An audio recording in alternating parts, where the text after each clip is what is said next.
Welcome back. In this video, I want to talk about the idea of Truthy and Falsey. What do they mean? And you'll hear this a lot in Python programming. You see, up until now, you've used booleans here as values. So it was really easy. If true and true, then run this code.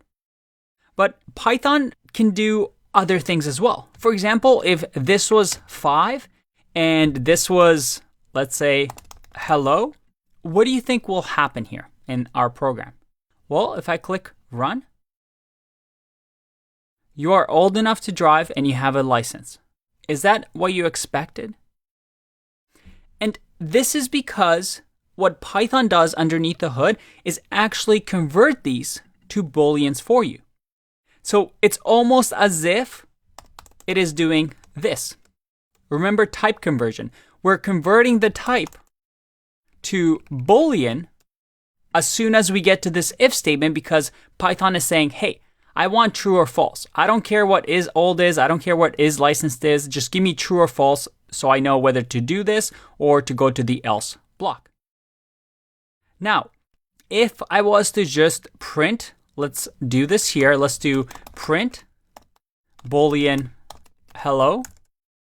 And then finally print boolean 5. Let's see what we get. We get true, true.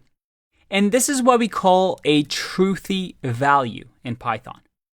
That is, it's a truthy value because if we run the boolean type conversion on it, it evaluates into true. What's a falsy value? Well, if I do 0 and if I do, let's say, an empty string and I click run, those are falsy. That is, it's not actually false, but it is falsy because if we run boolean on it to Python, it's going to say, oh, this is false. And 0, that's false. And that kind of makes sense, right?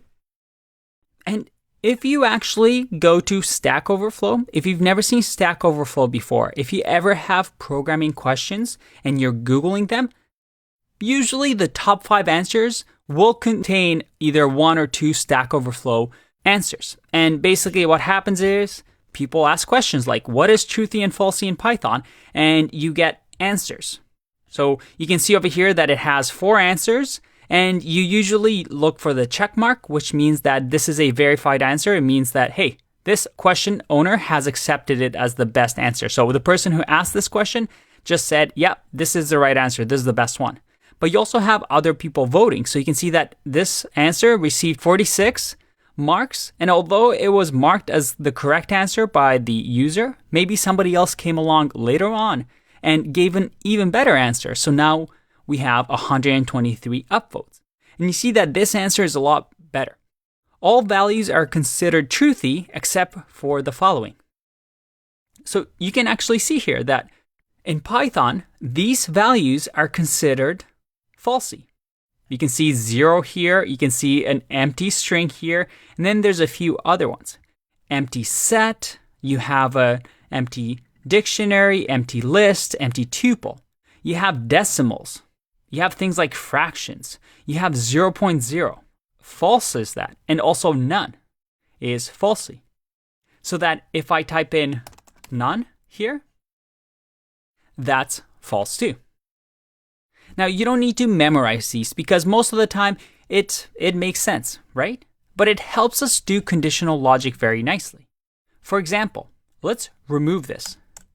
And let's say that we have a user. And this user has to have a password and a username.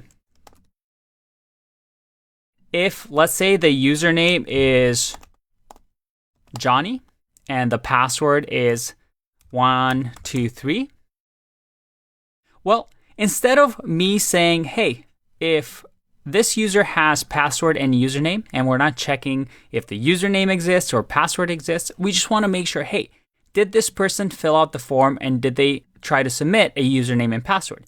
I can just simply say password and username. And I don't have to worry about converting this to a Boolean or anything like that, because if password and username exist, then try to log them in. And you see that it reads a lot nicer because each one of these get evaluated into a truthy and falsey value. It's a nice little feature to keep Python, well, nice and simple and reading like English. I'll see you in the next video.